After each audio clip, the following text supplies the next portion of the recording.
The town was supposed to be dead, but the moment Ethan Cole crossed the rusted "Welcome to Black Hollow" sign, it felt like something inside him stopped breathing. Fog crawled across the empty road like it had been waiting for him. 20 years away hadn't erased the smell of damp wood and iron. The houses stood frozen, unchanged, as if time had refused to move forward.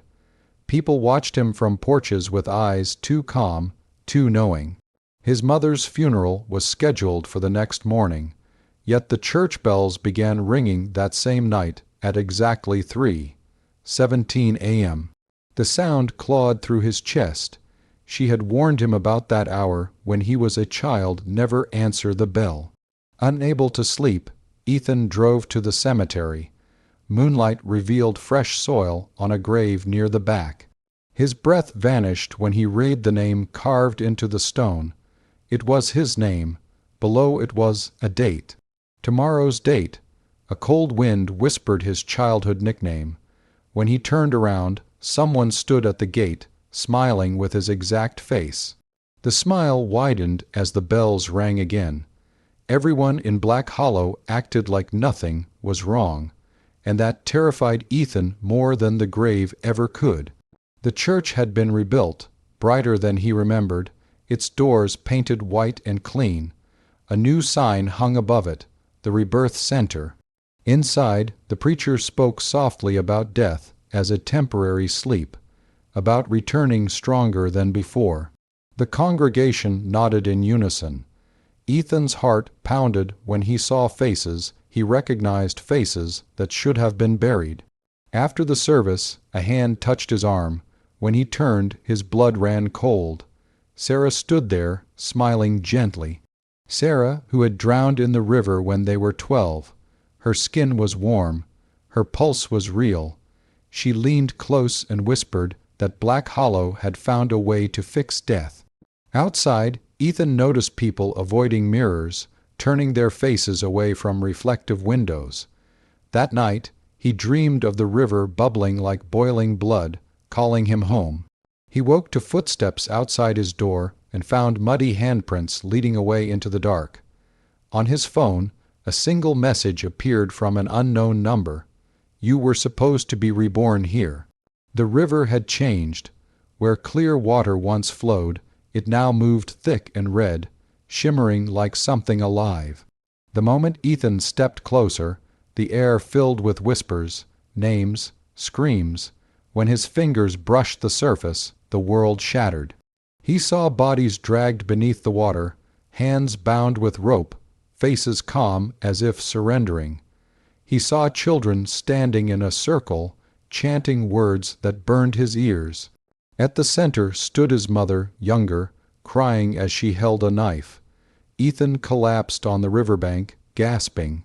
Townspeople gathered around him, their expressions blank, almost disappointed. Sarah helped him up and told him the river remembered every death it had ever taken, and every life it had returned. She said rebirth required balance. Someone must always pay. That night, Ethan followed the whispers to his childhood home. In the basement, hidden behind loose boards, he found old journals written in his mother's hand. The final entry made his vision blur. Ethan died tonight. I will not let him go. God forgive me. Upstairs, the bell began ringing again, louder than ever, shaking the walls. The truth came wrapped in paperwork and dust. At the town clinic, Ethan broke into the records room. There it was, his death certificate. Cause, traumatic brain injury from a car accident. Date, 26 years ago. His hands trembled as he realized he shouldn't exist. The memories he trusted suddenly felt borrowed. Back at the house, mirrors began to betray him. His reflection lagged, smiling a moment too late. Sometimes it blinked when he didn't. The journals explained the ritual, how the town discovered rebirth decades ago and built their faith around it. His mother had used it secretly, breaking the rules to bring him back without offering another life. That debt had been waiting. When Ethan heard footsteps upstairs, he knew before he looked. The other Ethan stood there, perfect and wrong, eyes black and endless. It spoke with his voice, telling him the town had chosen the stronger version. Outside, people gathered silently, as if attending a ceremony. The bell rang once. The doppelganger smiled wider and whispered, "Only one of us gets to stay this time." The other Ethan walked freely through Black Hollow, greeted with reverence. People bowed their heads when it passed. Ethan hid, watching his own face preach sermons about rebirth and salvation. He realized the truth. He was the mistake, the imbalance.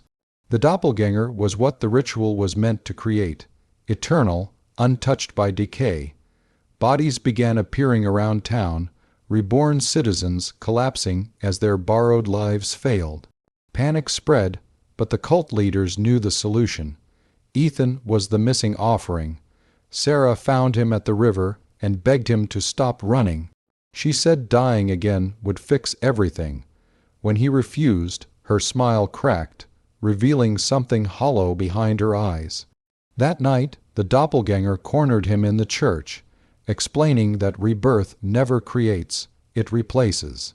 One soul must fade so another can remain. As candles lit themselves around the altar, Ethan felt the weight of every life stolen to keep the town alive. The bells rang continuously, shaking the stained glass. Outside, the river began to rise. At 3:17 a.m., Black Hollow screamed. The bell wouldn't stop.